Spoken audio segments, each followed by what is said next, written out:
Listo. Muy bien, perfecto. Gracias, Rommel. Excelente. Bueno, entonces,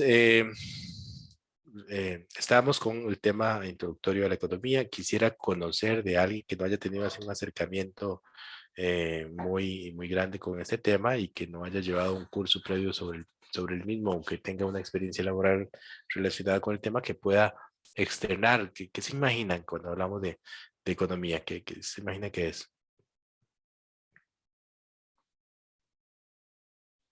Eh, Fiorella. Buenas noches, profe. Yo diría, bueno, tal vez yéndome un poquito más hacia las ciencias políticas, que es mi primer carrera, diría que es parte de un todo y lo relaciono bastante con el mercado, desde los actores, los procesos, los intercambios, las relaciones de poder que se dan, y en este caso que se materializa en un producto y en este caso el dinero, ¿verdad? Y el valor que se le da a ese producto. Excelente, muy bien, Fiorella. Muchas gracias. ¿Alguien más?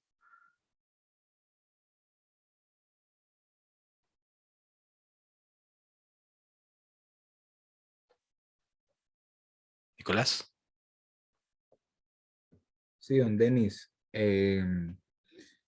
No, realmente vea, interrumpo para decirles que realmente economía es de los cursos más lindos que he tenido en mi vida. Y eso que estudio derecho y mi pasión es el derecho, pero economía es una de las cosas más lindas que he vivido en la carrera de administración. Bueno, igual llevé derecho perdón, llevé economía en derecho, pero sí que es de las ramas más lindas de todas las ciencias. Muy bien, muchas gracias, Nicolás. ¿Alguien más? Luis.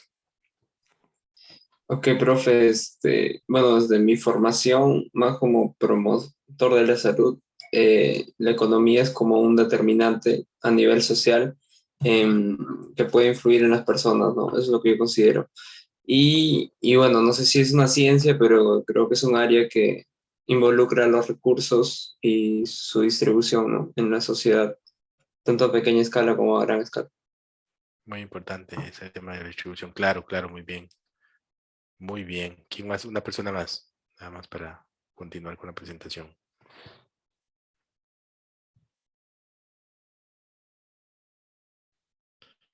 Eh, Charlene. Bueno, yo tenía una idea parecida a la que dijo el compañero que habló, que no sé, la economía me suena como a la administración de los recursos a nivel tal vez social. No sé si específicamente tiene que ver solo con el dinero o en general recursos, pero sí, sí siento que es como la administración de los recursos. Muy acertado, Charlene. Tiene que ver, sí, con los recursos. Y siento yo, como para cerrar las participaciones, que tiene que ver con la escasez y la buena asignación de esos recursos. Y nunca se me olvida mi profesora de economía, Rocío Chacón, cuando nos decía en las clases de economía, es buscar la forma de cómo sacarle el último jugo a la naranja, de cómo exprimir, de cómo hacer que los recursos que yo tengo puedan ser aprovechados de la mejor forma. ¿Verdad? Eso es porque la economía es un tema que tiene que ver con la escasez. O sea, si tuviéramos recursos a granel, llámese económicos, de tiempo, lo que sea, yo creo que la economía no tendría razón de ser, porque tendríamos suficientes recursos para suplir todas las necesidades. Entonces partimos de ese principio, ¿verdad? Las necesidades son muchas y los recursos son limitados. Por eso nace la economía, de cómo administrar de manera eficiente esos recursos, poder asignarlos. Y a nivel macroeconómico y a nivel de todo el país, cómo hacer y crear un ambiente propicio para que podamos tener indicadores macroeconómicos que favorezcan la riqueza, la generación de riqueza en un país. Eh, bueno, aquí hay algunas definiciones eh, de algunos autores que podemos ver por ahí. Eh, Aristóteles, por ejemplo, habla del tema de abastecimiento y adquisición. Y esta otra que nos habla de un sistema de distribución. Un proceso de su formación revela el sistema y su distribución y examina los fenómenos relacionados con su agotamiento, que es lo que conversamos, realizado a través del consumo. Powell Samuelson, un maestro de este tema de economía, es la ciencia que se ocupa del estudio de las leyes económicas que indican el camino que debe seguirse para mantener un elevado nivel de productividad. Y este tema de la productividad es ni más ni menos que esa maximización de uso, ese aprovechamiento máximo de los diferentes recursos con que contamos para generar dos cosas, bienes o servicios. Siempre vamos a estar relacionados y pensando en esto cada vez que pensamos en economía, generar bienes y servicios. Mejorar el patrón de vida de la población, importante. ¿Para qué queremos tener más productividad? ¿Para qué queremos ser más ricos? Bueno, la idea es poder tener un nivel de vida mucho más aceptable y emplear correctamente esos escasos recursos que hemos hablado antes. Bueno, yo creo que aquí no detengamos a pensar. Por ahí van a ver definiciones muy bonitas que están en la bibliografía de Parking, un libro que se le está dejando ahí en la carpeta. Por ahí dentro de esa carpeta pueden hacer esa definición con sus propias palabras de lo que consideran ustedes que es la economía.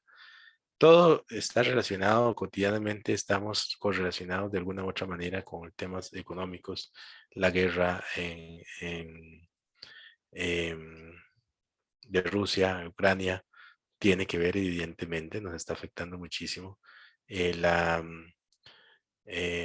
Temas de precios, en el costo de los combustibles que tenemos actualmente, el tema de incluso del desbalance fiscal que estamos enfrentando a nivel de gobierno, tiene que ver con temas económicos, de empresas que van y vienen en nuestro medio, en nuestra dinámica económica del país, nuevos productos que se generan, todo eso tiene que ver con economía de alguna u otra manera. Entonces, podemos decirlo de esta manera. Vamos a ver. ¿Cómo correlacionar esos conceptos de economía con la administración pública?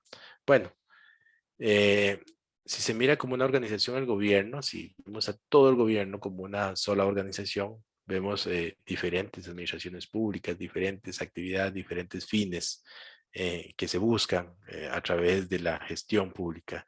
Temas que tienen que ver con salud, con infraestructura, con seguridad, incluso con la misma economía. Hay un Ministerio de Economía, Industria y Comercio que promueve la competencia, que promueve las pequeñas empresas para que puedan, digamos, haber mucho más posibilidades para los pequeños productores o para los que emprenden pequeñas actividades y también para beneficiar a los consumidores, porque de manera que en la medida en que podamos tener mucho más competencia, quienes más se ven beneficiados también son a la vez los consumidores. Ya sea que se produzcan bienes, como qué bienes se podrían producir, como qué bienes podríamos pensar que se generan en el sector público.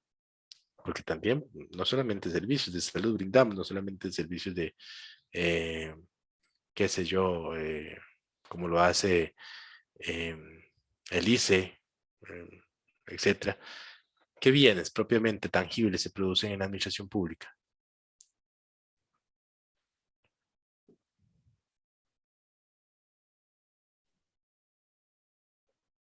Carreteras.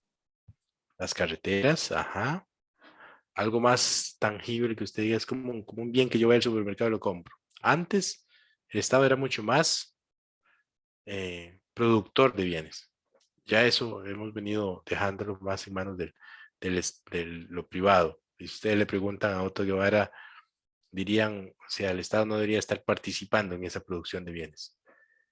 ¿Qué otro, por ejemplo? Otro bien que ustedes digan, mira, qué vacilón, cómo el Estado produce este bien. Y se cuestionen ustedes, ¿por qué lo produce? Alexa. Profe, de momento a mí se me ocurre lo que hace la FANAL. Ah, pues, ese era el que estaba esperando yo.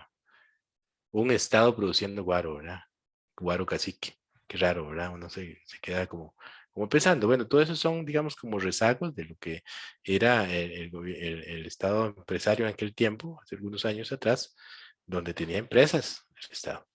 y después dijeron, no, no, pero es que el Estado no debería estar en esto, ¿verdad? Produciendo, eso debería estar en manos privadas y que el Estado regule, Dana. Profe, de hecho yo respecto a la FANAL tengo mis ciertas dudas porque, por ejemplo, a lo que tengo entendido, ahorita la FANAL no produce ingresos al Estado. ¿No sería mejor abrir el monopolio? Claro, eso es parte de los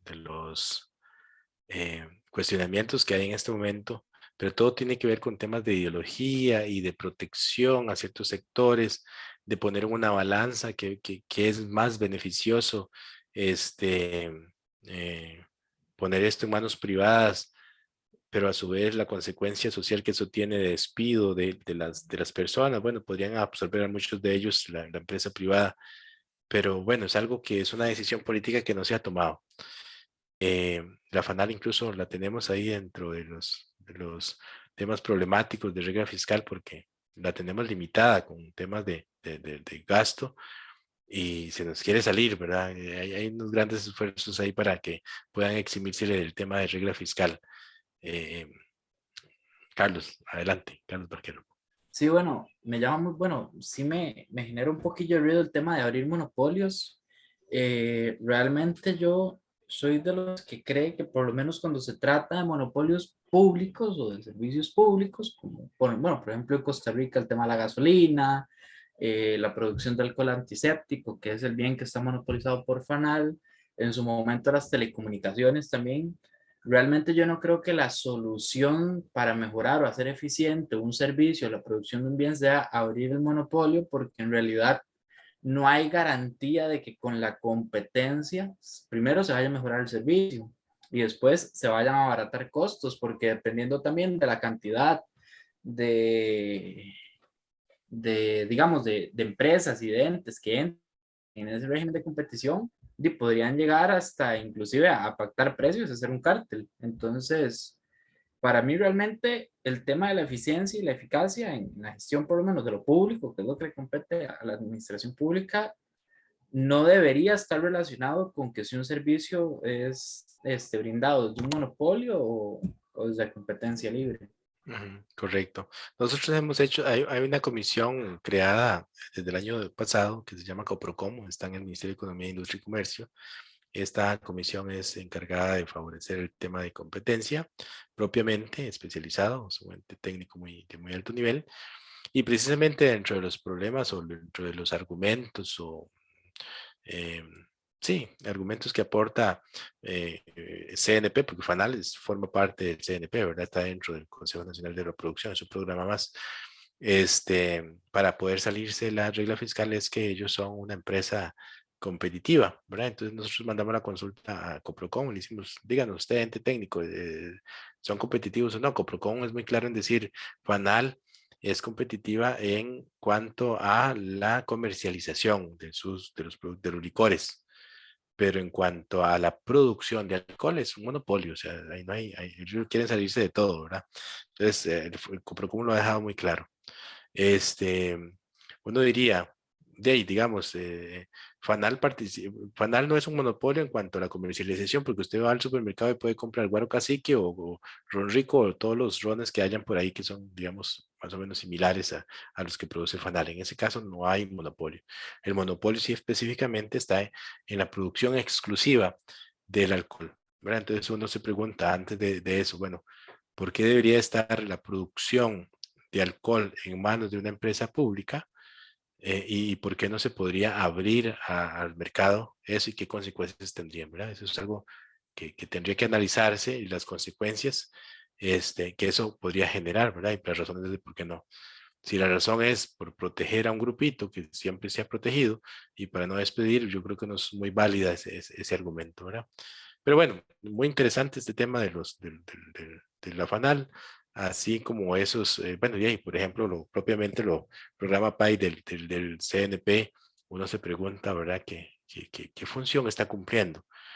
Hace algunos años el CNP, por ejemplo, compraba toda la producción de los micro agricultores. He visto que acá muchos son de zonas rurales y entenderán muy bien estos temas, ¿verdad? Hace algunos años, tal vez no tanto porque son de poca edad, pero sí, en las zonas rurales todavía uno ve la queja de los pequeños campesinos, de los más pequeños, diciendo, ya no hay forma de producir. O sea, y algunos que son de Pérez acá, me llamó la atención un día que sale en la noticia, un agricultor de Pérez Celedón que tenía su maíz sembrado, sale a la carretera, pone la venta de sus elotes y vienen los oficiales municipales, creo que eran, y le decomisan todos sus elotes. El día siguiente sucede exactamente lo mismo. Entonces uno se pregunta ahí, pero ¿cómo es esto, verdad? Qué terrible, no le permiten al agricultor producir y vender sus productos. Antes el CNP se lo compraba a todo el mundo. Ahora la cosa ha cambiado. Entonces, el CNP, yo no sé realmente cuál es la función, ¿verdad? Y con todo lo que ustedes vieron hace algunos tiempo, hace un año tal vez, en donde comparativamente los productos que vendía el CNP eran mucho más caros que los que están en el mercado. Entonces, cuál era la ganancia, verdad? Para hacer que el CNP le proveyera de esos bienes a las cárceles, a los hospitales, a las instituciones públicas en general. Hay una directriz que obliga a las administraciones públicas a comprarle todos esos artículos que vende el CNP. Y entonces la gente se queja, bueno, y yo los podía comprar incluso está más barato en el supermercado. Entonces, ¿por qué existe el CNP? Hay cosas como esas, pero bueno, es parte de la filosofía y de la forma de cómo pensar el Estado. Como les reitero, los de corte más liberal van a decir, nada de eso tiene que existir. Tenemos que migrar hacia un Estado en la mínima expresión y un Estado más regulador que participando propiamente en la economía, pero eso es un tema que vamos a ver más adelante. Bueno, y a veces observa que el gobierno es el principal comprador de bienes y servicios, además de la intervención pública. Bueno, aparte de eso, el gobierno también, dentro de la dinámica económica que se genera en el país, también demanda bienes y servicios. Demanda alquileres. ¿Cuánto pagamos actualmente de alquileres? Bueno, incluso antes de que se diera la pandemia, hubo todo un estudio de los alquileres y es exagerado la demanda que tenemos y de lo que critica uno de los candidatos que está actualmente, de por qué estamos pagando tanto si ya con ese dinero un fideicomiso lo hubiéramos hecho la ciudad hacendaria como 3 veces, ¿verdad? ¿Será que hay intereses de por medio ahí que hacen que continuemos pagando esta exageración? Tuvo que venir la pandemia para orillarnos a hacer lo que pudimos haber hecho hace mucho tiempo. Si no hubiera venido la pandemia, posiblemente todavía estuviéramos ahí en clases presenciales, en trabajo presencial, donde hay actividades 100% teletrabajables que se pueden hacer desde la casa y ahorrarnos de esa manera agua, luz, alquileres, etcétera, ¿verdad? Sin embargo, bueno, por una cuestión externa tuvimos que tomar esas medidas, pero son cosas que a veces es como ese mastodonte pesado que cuesta mover en la gestión pública y bueno, ustedes futuros administradores públicos son los que tienen que llegar más adelante a generar política pública. Evidentemente, depende mucho de quién esté a la cabeza, pero también depende mucho de nosotros, los administradores públicos, que estamos en la gestión para promover ese tipo de cambios. Intervenciones, bueno, intervenciones a nivel de infraestructura, de cuestiones sociales, etcétera. Y a la vez es un enorme proveedor de bienes y servicios. Los administradores públicos deben respaldar sus decisiones con criterios sociales, económicos, aplicando criterios de eficiencia, eficacia, pertinencia e impacto. Estos son temas que la que estudia ahí, em, planificación posiblemente los conozca, ¿verdad? Y ya ustedes lo han visto en otros cursos también, estos criterios de eficiencia y eficacia. Y que la OCDE, ahora que somos un país adherido a la OCDE, nos impulsa a adherirnos cada vez más. Obviamente, si algunos no sabe de qué la diferencia entre eficacia y eficiencia, me dice, pero yo creo que todos lo sabemos, ¿verdad? La pertinencia y el impacto es muy importante en esos programas públicos que se desarrollan. Lo pertinente es saber si realmente eso que yo estoy pensando desde el escritorio, que puede hacer bien a un determinado sector, a una determinada población, es realmente o es solamente que está en mi cabeza. Ha habido muchos proyectos que se han desarrollado y se han pensado desde una oficina y que han sido un deséxito total y un desperdicio de recursos porque de la población tal vez por cuestiones de culturales, ideológicas, religiosas, no aceptan cosas que nosotros estamos pensando desde acá. Entonces, parte de la pertinencia de un programa público. Bueno, ahí tenemos una ilustración de todo lo que en la economía y la administración pública se puede ver, digamos, como participantes propiamente en la generación de bienes y servicios y también como demandantes dentro de esa economía. La administración pública es la parte visible del gobierno en acción. Debe aplicar en forma detallada y sistémica el derecho público. Ahí el abogado, y ustedes ya lo saben también, el principio de legalidad en el artículo 6 de la ley de administración pública y el artículo 6 de la Constitución nos lo indica, ¿verdad? También. El 6 es el 9, me parece que es el 9. Por ello se debe tomar decisiones sobre cómo y dónde intervenir a través de gasto de consumo, intervención para el desarrollo de los objetivos establecidos en el Plan Nacional de Desarrollo y la Constitución Política, así como los planes institucionales que permitan el desarrollo de programas a favor de la población objeto que se le asignan los recursos. Eso es parte de la programación, de la planificación hacia donde yo estoy destinando los recursos del Estado para aplicar de la manera más eficiente. Bajo los principios del beneficio costo para la toma de decisiones. Vamos a ver acá. Aquí hay un tema importantísimo dentro de la función primordial de lo que es la administración pública. Está el artículo 50 de nuestra Constitución, que es, ¿qué andamos buscando? ¿Cuál es principalmente nuestra función? ¿Qué nos mueve?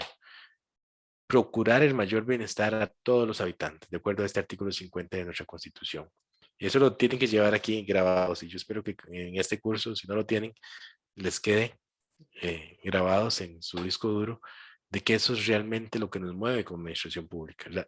Buscar el mayor bienestar a todos los habitantes, a todos, cuando digo todos, es todos, o sea, todos los sectores, de manera que podamos generar mayor bienestar. Y recordemos que bienestar no es solamente tener dinero en la bolsa, el bienestar es también tener un ambiente propicio, tener salud mental, tener salud física, todas las cuestiones que ustedes ven que generamos, eso es nuestro fin, poder lograr ese mayor bienestar, organizando y estimulando la producción también. Eso tiene que ver mucho con la economía. Tenemos que organizar la producción y estimularla. ¿Cómo lo podemos estimular? ¿Cómo creen ustedes que las administraciones públicas o el Estado estimula la producción en un país? ¿Alguien que me pueda decir?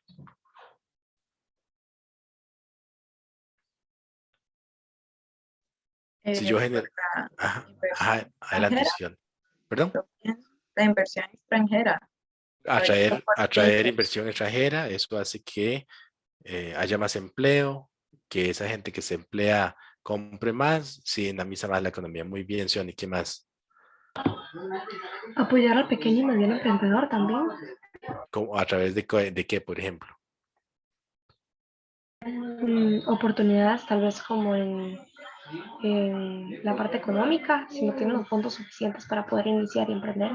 Subsidios directos, directamente le doy el dinerito para que pueda invertir. O mínimamente esto, por ejemplo, investigación de mercados. Un pequeño productor, y sigo yo con los agricultores, ¿cómo hace para saber qué debe producir en este momento?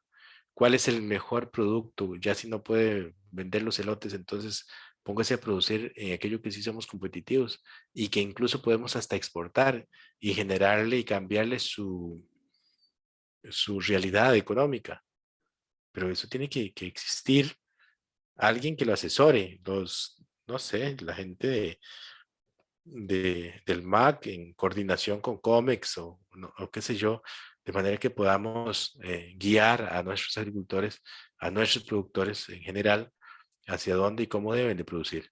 Eso es parte del estímulo. No solamente es tome la moneda, sino también es colaborándoles en aquello que los productores no pueden hacer lo que nosotros como Estado podríamos proveerlo con tanta institución pública que tenemos, con tanto aparato público, ¿verdad? Eso a veces sucede y lo veo yo constantemente en ese sector principalmente de los agricultores, donde ahora un pequeño agricultor ya no le puede vender al supermercado los elotes. ¿Por qué? Porque el supermercado le dice, bueno, ¿y dónde está la factura? Porque yo necesito su factura para poder hacer el encadenamiento ahí del IVA. No lo tiene. Entonces, imagínense ustedes un pequeño agricultor que, ¿cómo va a entrar al sistema de Hacienda para inscribirse como contribuyente y generar facturas cada vez que venda sus productos? ¿Y quién lo está apoyando? ¿Quién lo está asesorando? ¿Verdad? Es como un poco difícil. Y bueno, dentro del artículo 50 hay un tema muy importante que es el adecuado reparto de la riqueza. No es solamente hacer que nuestro Producto Interno Bruto crezca a granel.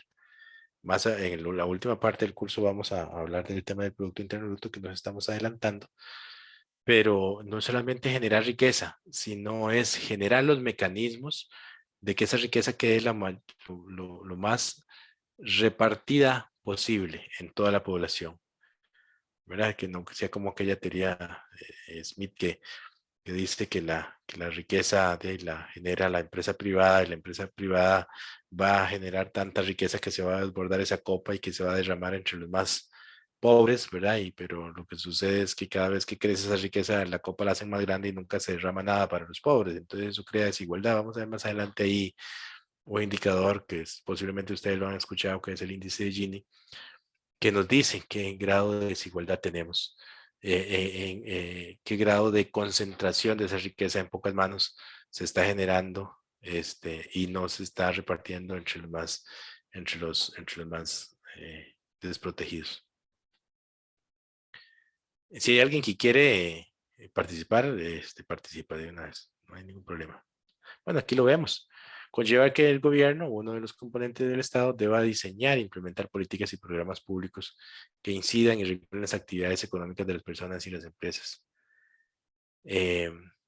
Regulaciones que hace el Estado. Bueno, y hay todas las que hemos visto, ¿verdad? Todas las... hablamos de una concretamente, del Ministerio de Economía, Industria y Comercio, que regula ciertas actividades, por ejemplo, el tema del precio del arroz, que es uno también que está en el debate de la campaña actualmente. Regula el tema de la competencia, asegura que haya la suficiente competencia para que no se generen oligopolios de ciertos productos. Entonces, hay mucha actividad que desarrolla el gobierno para poder cumplir con ese mandato constitucional del artículo 50. Aquí lo que vemos es, digamos, un poco la desigualdad que existe en estos percentiles, como la concentración de la riqueza se da en hogares, por ejemplo, aquí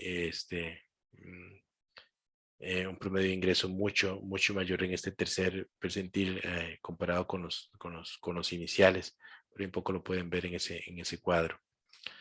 Es parte de la función del Estado poder garantizar que esto, digamos, esté generando de la manera más adecuada.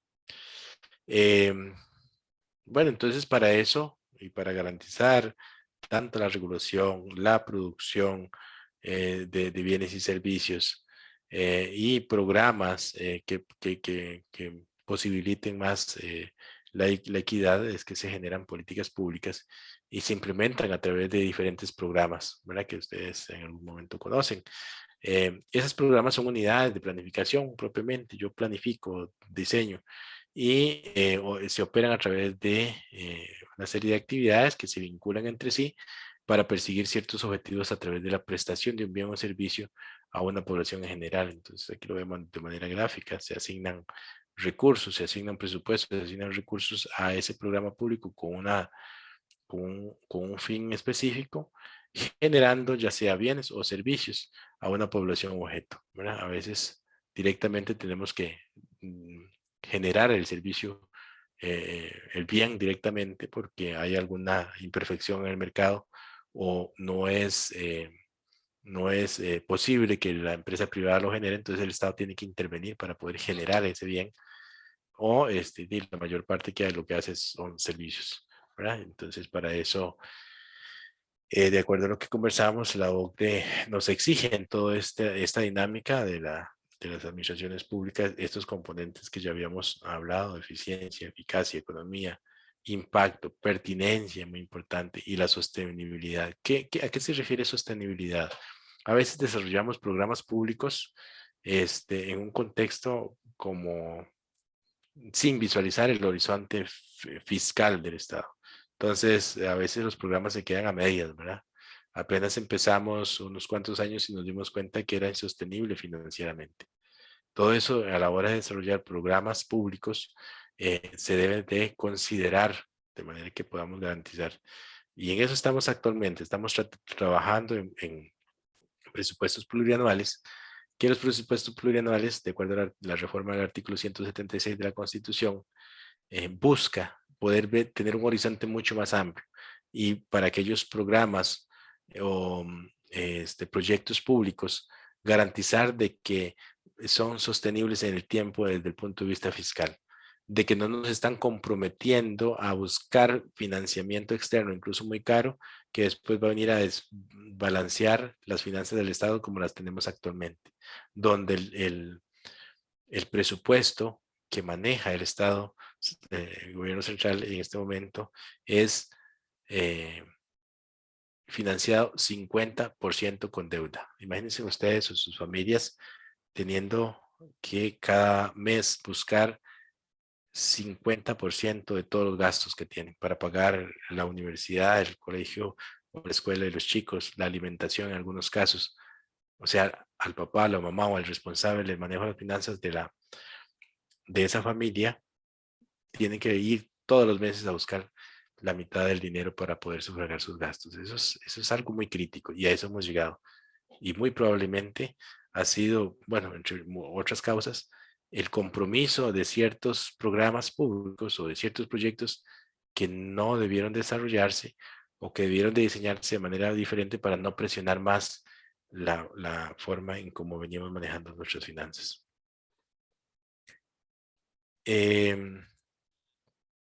La economía, las administraciones públicas influyen en la economía, como lo hemos visto, a través de las siguientes funciones: el consumo, como ya lo dijimos, ellos demandan, ellos constantemente estamos contratando empresas para que nos limpien los edificios, para que nos pinten el edificio. Ahora la modalidad ha migrado mucho a subcontratar, ¿verdad? Entonces ahí estamos demandando, estamos consumiendo bienes y servicios. Subcontratamos los servicios de seguridad, los servicios de vigilancia, subcontratamos los servicios de limpieza, ustedes han visto. Entonces, somos consumidores en las administraciones públicas de bienes y servicios. También influye también en la economía a través de la inversión pública. Y obviamente el Estado, a la hora de que amplía las carreteras, construye aeropuertos, estamos generando más competitividad, más posibilidad de minimizar costos a las empresas que producen, por ahorro en costos de desplazamiento, por ejemplo.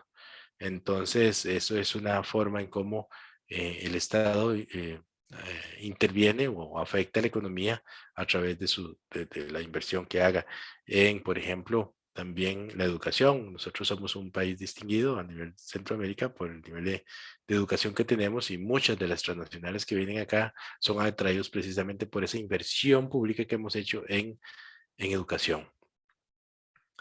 En regulación, intervenimos en la economía, en las actividades de consumo, de inversión, de producción del sector público. Siempre estamos regulando, a instalar RECEP, estamos regulando precios, estamos regulando participaciones en el mercado, como ya lo comentamos. Y en el tema de la distribución de ingresos a través de la canalización de ingresos tributarios a programas de subsidios a grupos de familias y productores. Entonces, de esa redistribución de todos los impuestos que generamos, en buena teoría, deberíamos de estar no tan preocupados por pago de una deuda, sino preocupados de cómo hacemos que esos recursos que le sacamos a todos los costarricenses a través de los impuestos puedan colocarse primero en aquellas personas más desprotegidas, digamos, que no tienen para comer, que no tienen para estudiar, para empezar a revertir ese círculo de la pobreza.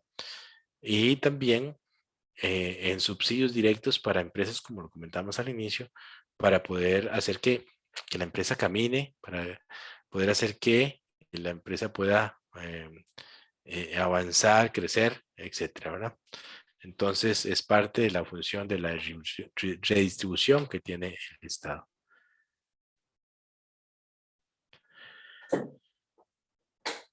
Ok, vamos a hablar de micro y macroeconomía. Alguien, para no hacerlo tan monótono, que me diga, que no sea eh,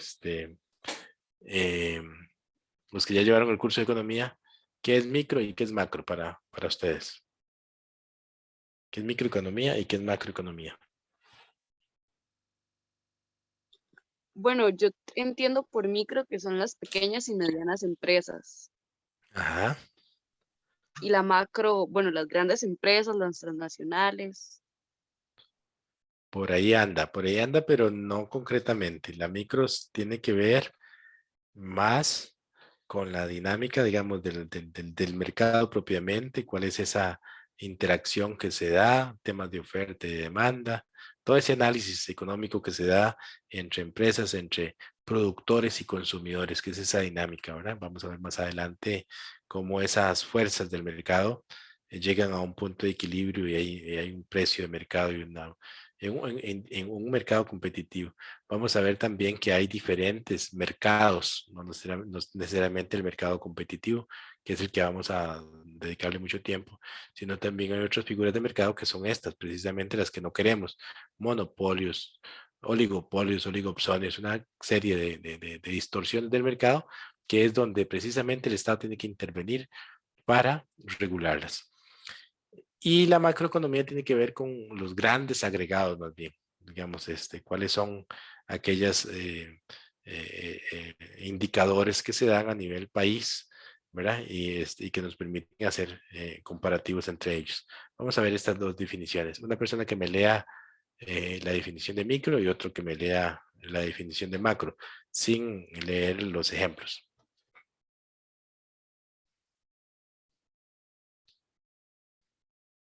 Adelante. Sioni y después Shelly. La microeconomía es el estudio de las elecciones de consumo, producción e inversión hechas por los individuos, las empresas y las administraciones públicas y su interacción en los mercados y cómo su comportamiento se ve afectado por ciertas políticas públicas. Gracias, Johnny. Un ejemplo de análisis económico, microeconómico, es cuál es el nivel de compra de las vacunas que se hace la Caja Costarricense de Seguro Social para generar un efecto rebaño en la población costarricense. Es, como vemos, esa interacción que se da entre las empresas y los consumidores o los individuos, incluso las administraciones públicas demandando bienes y servicios, ¿verdad? Y cómo se da ese comportamiento en esos diferentes mercados. Charlene, con Marco. La macroeconomía es el estudio del desempeño de las economías nacionales y de la economía global y los factores que influyen en los grandes agregados de la sociedad, las familias, las empresas, el gobierno y el sector externo. Gracias, Charlene. Un ejemplo de análisis macroeconómico es qué consecuencias tiene el déficit fiscal sobre las inversiones que hacen las empresas en la economía. Ven ustedes que, como les decía, a nivel macroeconómico son los agregados que se dan entre estos diferentes sectores. A nivel externo también, a nivel de familias, qué sucede a nivel de empresas. Entonces, aquí es donde vamos a ver el tema del Producto Interno Bruto. ¿Qué es el Producto Interno Bruto? La riqueza que se genera en un país en un tiempo determinado, ¿verdad? Pero bueno, no nos podemos quedar ahí nada más midiendo el Producto Interno Bruto que se genera en un país, porque si no medimos otras cosas a lo interno, ¿verdad? Como lo es la distribución de esa riqueza. Y bueno, para eso están las políticas públicas, para garantizar esa redistribución de esa riqueza que sea. Bueno, un poco una forma muy concreta de poder ver ahí estos dos temas diferenciados. Reitero, eso está muy bien explicado en los libros que están en la carpeta que ya les indiqué. Dos grandes cuestionamientos económicos son dos de las preguntas fundamentales que describen el alcance de la economía. Es cómo es que las elecciones de los individuos y los grupos terminan por determinar qué bienes y servicios producir, así como producir y para quién producir. Estos son como los tres cuestionamientos: qué, cómo y para quién producir. Eso es, digamos, de acuerdo a lo que el comportamiento de las elecciones de los diferentes individuos y grupos definen en la economía. Yo, obviamente, de acuerdo a lo que yo necesite y en forma agregada, es lo que va a conformar una demanda de un bien o un servicio, y es lo que las empresas van a producir porque hay alguien que les está demandando, ¿verdad? Son nichos de mercado desde el punto de vista mercadológico. Cómo producirlos también es importante porque es la forma de cómo generar el bien o el servicio que se está demandando y para quién, para esa población. Las elecciones que hacen los individuos para satisfacer su interés personal promueven sin proponérselo el interés social, es a nivel agregado. Los bienes y servicios son los bienes, los objetos que la gente valora para producir, para satisfacer sus deseos, sus necesidades. Los programas públicos facilitan la transferencia, bienes o servicios a ciertos sectores de la sociedad para mejorar las condiciones de equidad, justicia social, e inciden en la demanda de los individuos por bienes y servicios. Ese es el qué. Producir, entonces, conlleva a saber en qué bienes y servicios una economía como la costarricense se debe especializar para ser competitiva en el contexto internacional, de acuerdo con las capacidades del sistema económico costarricense. Es lo que les decía anteriormente, ¿verdad? Si ya no somos competitivos en producir granos básicos, bueno, entonces tenemos que buscar otra forma, ¿verdad? De determinar qué sí debemos de producir, tomando en cuenta la demanda externa y tomando en cuenta también el nivel de especialización que tengamos y nuestra competitividad. Puede ser que ya no seamos competitivos en producir granos básicos, pero somos muy competitivos en producir flores. Bueno, hacia eso tenemos que ir, pero también debe de aparecer en medio de eso el papel del Estado, orientando y guiando a ese sector productivo para que pueda cambiar de actividad económica.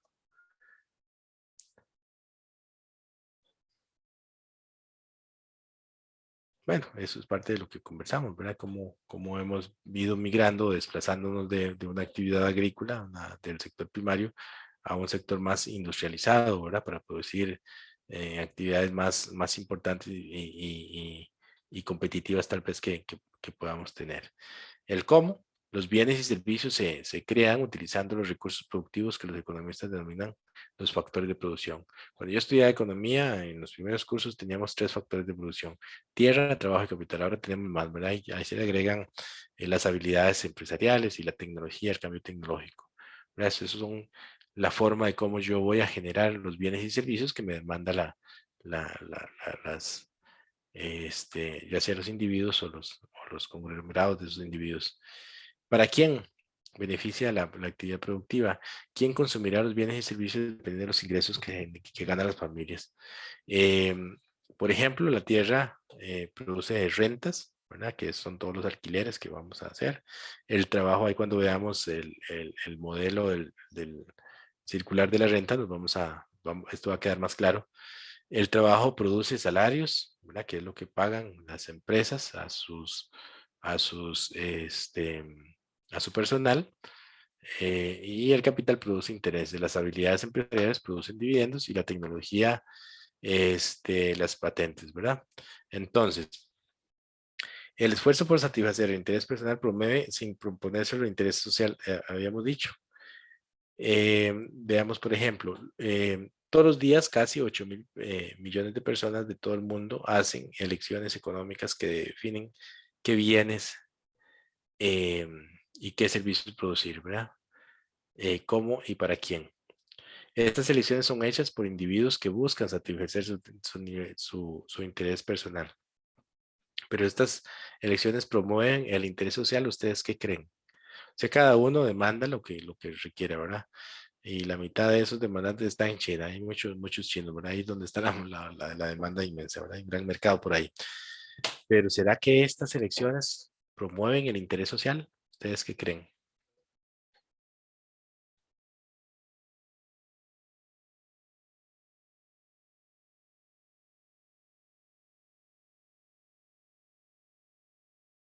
Adelante. No Adolfo. de forma intrínseca, o sea, podrías haber casos en los que, dependiendo de la formación y conciencia que tengan las personas, podría haber una decisión de compra basada en ese interés social, pero habrá otras decisiones que son totalmente omisas de esos cuestionamientos. Por ejemplo, el fast fashion, donde y lo que me importa es tener la mayor cantidad de prendas al menor precio, independientemente de la explotación laboral y de recursos que se implica. Claro. Y pensemos también en los temas de ecológicos, ¿verdad? No nos interesa, a algunos no nos interesa el impacto ecológico que tenga, pero yo necesito satisfacer mi necesidad, ¿verdad? Entonces, no necesariamente, ¿verdad?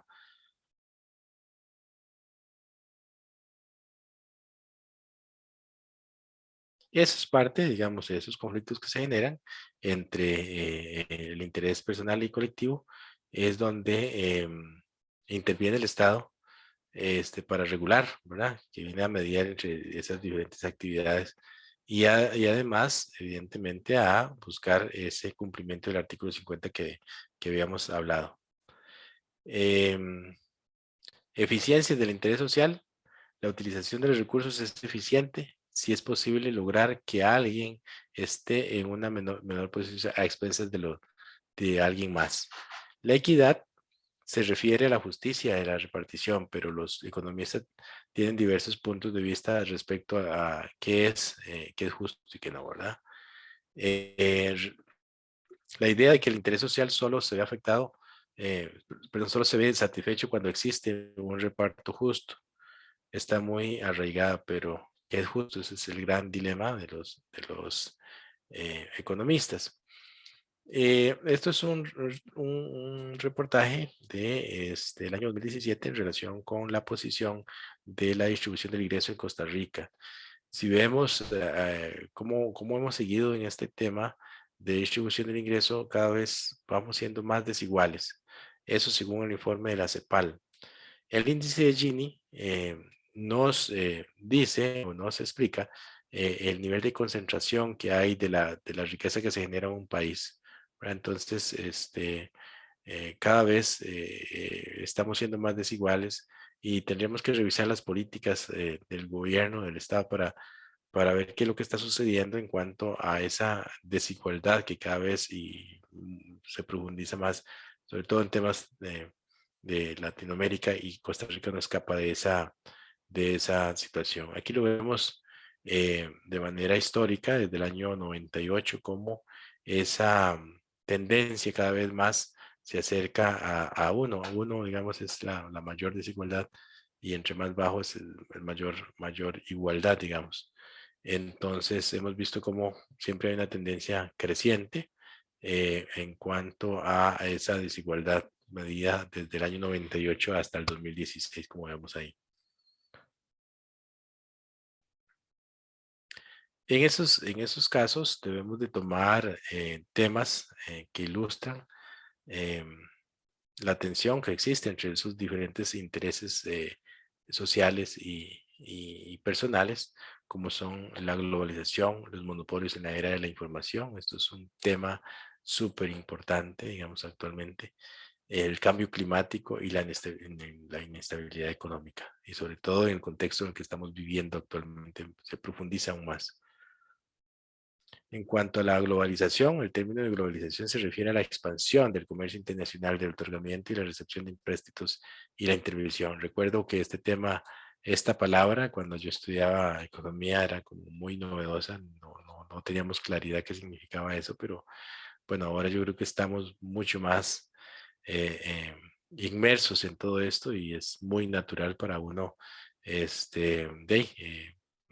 ver interacciones en tiempo real entre países de Occidente y Oriente intercambiando productos, servicios, etcétera. Incluso, bueno, ustedes han visto proyectos que se han desarrollado en pro de poder aprovechar este tema de la globalización, como lo es Nómadas Digitales, un proyecto de ley que se aprobó recientemente en medio de la pandemia y que, bueno, no se ha reglamentado, pero digamos que nos ilustra muy bien lo que sucede en estos temas, ¿verdad? Personas que trabajan en un país X y trabajando desde acá, desde Costa Rica, desde cualquier parte del país.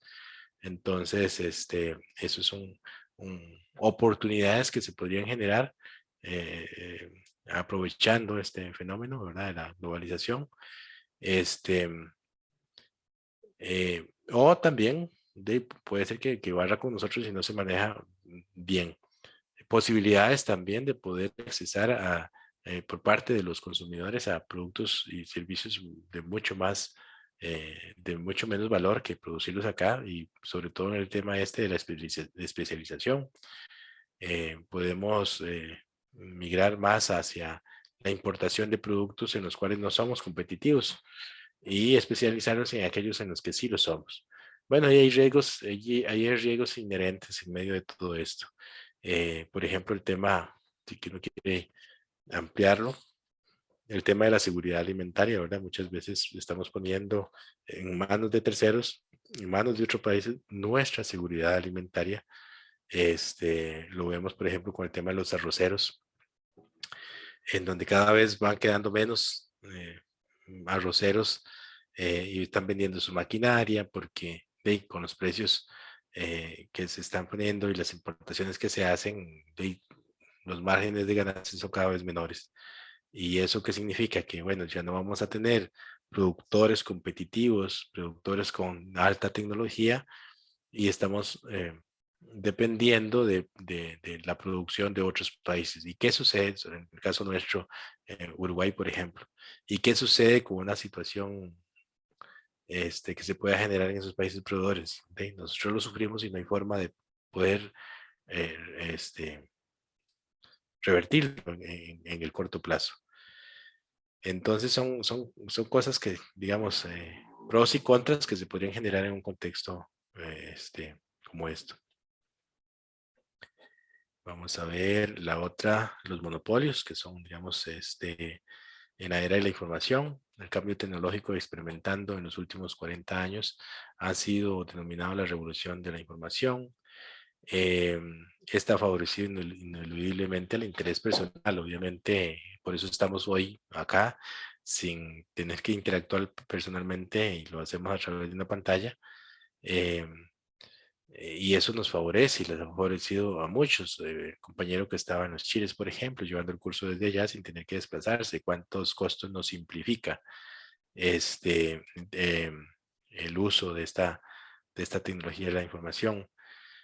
Pero bueno, hay grandes monopolios en todo esto.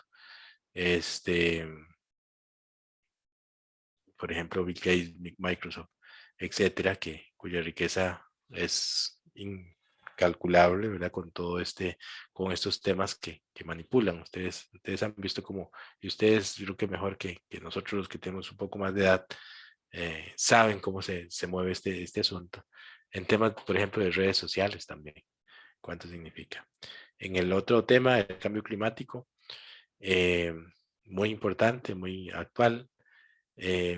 Cualquier líder político que se aprecie de serlo está al tanto de la problemática, conoce la popularidad que genera la postulación de propuestas capaces de reducir indicadores de contaminación, el uso de combustibles fósiles que generan electricidad y ponen en movimiento aviones móviles y automóviles, y camiones lanzan a la atmósfera una gran cantidad de contaminantes. Entonces, bueno, hay que ver este tema ahora en este contexto en el que estamos, con esa dependencia tan grande de los hidrocarburos. Creo que nos va a obligar a pensar o a acelerar más los procesos de descarbonización, de utilizar otras tecnologías. Y ustedes lo han visto, por lo menos yo lo he percibido ya en la calle, la gran cantidad ya de vehículos eléctricos que están circulando. Eso hace que, digamos, que podamos migrar hacia otras formas de cómo suplir nuestras necesidades. Y bueno, una parte importante es la inestabilidad económica que se genera en el país. Ya aquí nos estamos pasando 2 minutos, pero ya casi con este tema cerramos. La que se generó en esos años y bueno, la que más laboratorio que la que estamos viviendo actualmente, ¿verdad? Yo creo que este tema de la inestabilidad económica es fundamental conocerlo y saber cómo afecta nuestra dinámica económica en los diferentes sectores, eh, porque de eso depende la forma en cómo podemos salir librados de todo este tema. Uno de los grandes eh,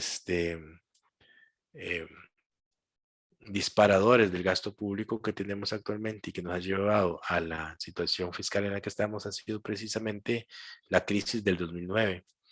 En el 2009, cuando existía la crisis inmobiliaria en los Estados Unidos y se expande por todo el mundo por la misma globalización que tenemos de nuestras economías, nuestro país, la administración Arias Sánchez, decide implementar una política anticíclica para contener esa crisis que nos iba a impactar directamente y bueno, fue muy eficiente. Eso lo vamos a ver también en la segunda parte del curso. Esa política expansiva, con esa política expansiva lo que se hizo fue colocar dinero en los bolsillos de los funcionarios públicos, y yo recuerdo en aquellos tiempos, 2009, incrementos salariales hasta de un 30% con los llamados famosos percentiles, que eran equiparaciones salariales entre el sector público y privado.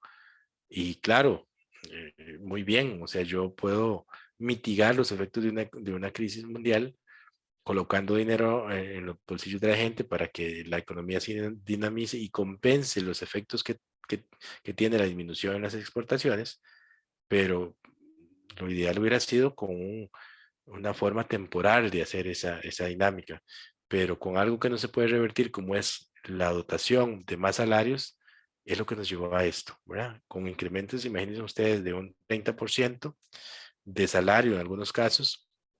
El año siguiente esos 30% no se le podía quitar y aparte de eso había que darle el costo de vida y así ven, y ustedes ven, esa es mi teoría y siempre lo he defendido de esa manera, ustedes ven el déficit fiscal a partir del 2009 en adelante empieza a crecer y nos ha llevado a este punto que más adelante vamos a comentar en qué estado estamos actualmente en cuanto a ese déficit, que los ingresos están siendo la mitad de los gastos.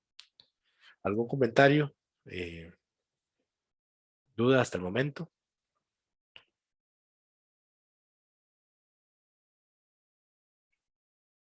¿O ya no están? Profe, yo quería saber si las presentaciones usted las da o están en mediación o queda Sí, solo como en la... no, ya está en mediación. Ah, ok. Y las grabaciones las vamos a subir cada vez. Ok. ¿Alguien más? Profe, viera que yo le iba a comentar que ahora me estaba fijando en mediación y creo que nosotros los estudiantes todavía no podemos ver los grupos de trabajo. Los grupos de trabajo. No, les decía, en el caso mío, ahí donde está la carpeta para dejar ¿cómo se llama? Para dejar la tarea. Ahí está un documento Word donde vienen los grupos. Sí, pero ese documento de Word todavía no es visible para nosotros. Ah, Bueno, por caramba. lo menos en mi caso no lo puedo ver. No, en mi caso sí, yo sí lo puedo descargar. Ah, bueno, Yo pero es también. que Igual. seguro es que usted no está en el grupo 2 o si ya está integrado en el grupo 2. Sí, ya estoy en el grupo 2. Ah, bueno, no sé, entonces tendría que revisar ahí con los compañeros. Porque sí, no tiene ninguna restricción. Permiso, voy a detener la grabación, profesor. Adelante, sí, gracias, muy bien.